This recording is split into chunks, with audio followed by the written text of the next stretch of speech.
বাঁধাকপি একবার এইভাবে রান্না করে খেয়ে দেখুন, দেখবেন দারুণ লাগবে। প্রথমে অর্ধেকটা বাঁধাকপি কুচি করে কেটে ভালোভাবে ধুয়ে পরিষ্কার করে নিয়েছি। তারপর লবণ মাখিয়ে কিছুক্ষণের জন্য রেস্টে রেখে দেবো। কিছুক্ষণ পর ভালোভাবে চিপে এক্সট্রা পানিটা বার করে নিয়েছি। তারপর 3টা ডিম দিয়ে অল্প একটু হলুদের গুঁড়ো, জিরে গুঁড়ো, ধনে গুঁড়ো, কাশ্মীরি রেড চিলি পাউডার, গরম মশলা গুঁড়ো, স্বাদ মতো লবণ আর 2 চামচ বেসন দিয়ে ভালোভাবে মাখিয়ে নিয়েছি।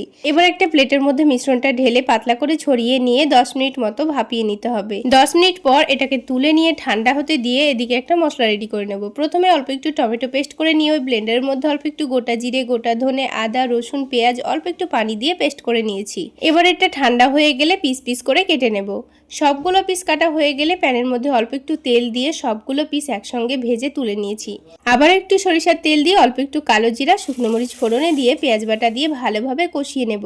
তারপর টমেটো বাটা দিয়ে কিছুক্ষণ ভেজে নিয়ে এবার স্বাদ মতো লবণ, হলুদের গুঁড়ো, জিরে গুঁড়ো, ধনে গুঁড়ো, কাশ্মীরি রেড চিলি পাউডার, অল্প একটু চিনি আর একটু পানি দিয়ে ভালোভাবে মশলাটা কষিয়ে নিয়েছি। তারপর ঝোলের জন্য পরিমাণ মতো পানি, কাঁচা মরিচ আর বাঁধাকপির পিসগুলো দিয়ে কিছুক্ষণ ভালোভাবে ফুটিয়ে নামিয়ে নিয়েছি।